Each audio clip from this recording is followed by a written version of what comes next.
Hello बच्चों। तो next हमारा टॉपिक है cause of failure of valence bond theory. क्या कारण थे कि ये वैलेंस बॉन्ड थ्योरी फेल हो गई और फिर एक नई थ्योरी आई जिसको हम हाइब्रिडाइजेशन बोलते हैं।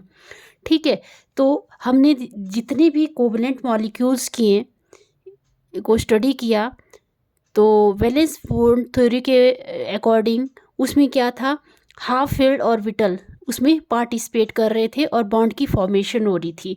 जैसे हमने केस किया था, अमोनिया का ही केस किया था पिछला जो वीडियो बनाया।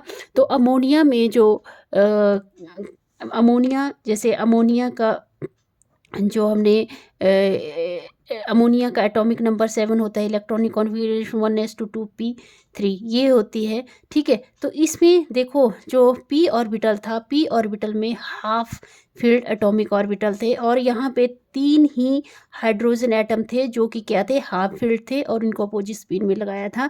तो इसमें तो देखो सभी में एनर्जी सेम बन रही थी, जैसे 2p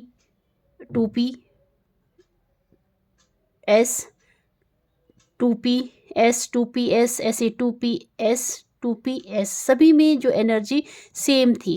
ठीक है, पर अगर हम अब कुछ ऐसे भी केस लिए गए, ठीक है, कुछ ऐसे केस लिए गए जैसे बेरिलियम बोरोन कार्बन के साथ भी ऐसे कोवलेंट बॉन्ड बनाने की कोवलेंट बॉन्ड बनाने की प्रक्रिया की गई, बट ये जो प्रिंसिपल था वो फेल हो गया। ये जो बैलेंस बॉन्ड थ्योरी थी ये इसको एक्सप्लेन नहीं कर पाई।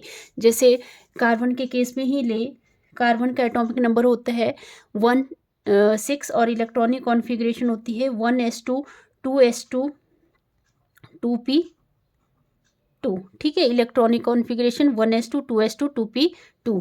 तो जैसे ये ऑर्बिटल बनाए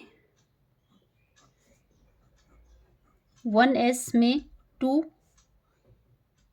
इलेक्ट्रॉन्स हैं, 2s में भी 2 इलेक्ट्रॉन्स हैं और यहाँ पे देखो 2 इलेक्ट्रॉन हैं 2p में और यहाँ 2s में 2 इलेक्ट्रॉन है, 1s में 2 इलेक्ट्रॉन है। ठीक है, अब यहाँ पे देखो कि जो यहाँ पे जो कार्बन है, कार्बन के पास सिर्फ 2 ही इलेक्ट्रॉन थे जो बॉन्डिंग में पार्टिसिपेट कर सकते थे।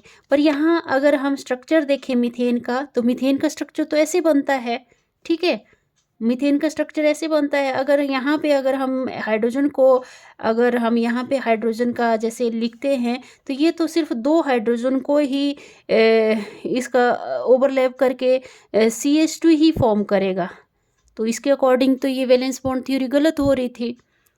ठीक है, इसमें हाइड्रोजन के 4 बॉन्ड हमें क्या करने पड़ने थे, एडजस्ट भी करने पड़ने थे और इसकी एनर्जी सेम भी होनी चाहिए थी। तो ये देखो, ये ग्राउंड स्टेट में, मान लो ये ग्राउंड स्टेट में हो गई इलेक्ट्रॉनिक कॉन्फ़िगरेशन। चलो अब कुछ एनर्जी देते हैं ग्राउंड स्टेट में कुछ, जैसे ये ग्राउंड स्टेट है, ग्राउंड स्टेट में इलेक्ट्रॉनिक कॉन्फ़िगरेशन कार्बन की 6 है। अब यहाँ पे कुछ ना कुछ एनर्जी प्रोवाइड करते हैं और यहाँ से ग्राउंड स्टेट से जो इसकी कार्बन की इलेक्ट्रॉनिक कॉन्फ़िगरेशन है वो मान लो ये आ जाती है, यहाँ पे 1 इलेक्ट्रॉन रह जाएगा और ये यहाँ पे 1 इलेक्ट्रॉन देगा, चला 1 इलेक्ट्रॉन इसमें चला जाएगा बिकॉज ऑफ एक्साइटेड स्टेट के कारण। ठीक है, तो ऐसे इलेक्ट्रॉनिक कॉन्फ़िगरेशन आ जाएगी।